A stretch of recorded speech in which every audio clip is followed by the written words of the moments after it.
This is Chat the Great. And your kind of journey into the music industry, you started out in the mailroom of a company before you kind of leapt to A&R. So what was it like kind of starting in the mailroom, and how did you get yourself into the A&R positions? Well, I didn't grow up with any connection to the music business. I was just a fan. So without knowing anyone at all in the music business, I also didn't grow up in New York or in Los Angeles, where the music business tends to be concentrated in America. So I grew up in Baltimore, in Maryland, sort of the Washington, D.C. area, went to college and grew up in that area. And so I was there was also, when I was in college, there was no such thing as a music business major. I was just a fan, and I was the kid buying tickets to the Smiths or Depeche Mode or The Cure or shows like that when I was, 16, 17, 18 years old. And so when I got to I wanted to be in the music business because I felt like I was always, when I was in high school and college, turning friends on to new music. And so I felt like I read somewhere that that's kind of what A&R people do.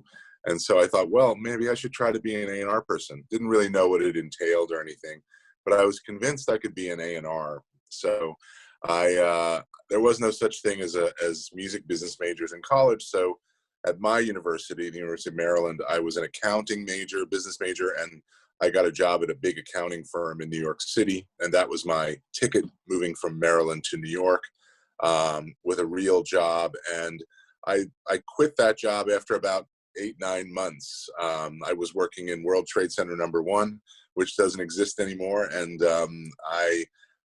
near the top. And I quit that job to be in the mailroom at a major label, A&M Records at the time, which was a big standalone major label at that time, and had acts like Sting and Janet Jackson, as well as stuff that I was into, like Soundgarden and the Blue Nile and Delamitri and things like that, back in those days for A&M.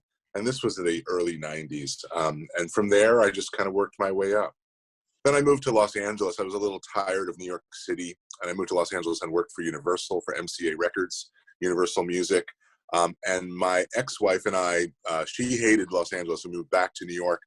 Literally we bought an apartment and we moved in 3 weeks. We moved back to New York 3 weeks before 9/11. So I was back in New York and saw the whole thing happening and said, I used to work at the top of that building that's falling down. That was a pretty intense experience.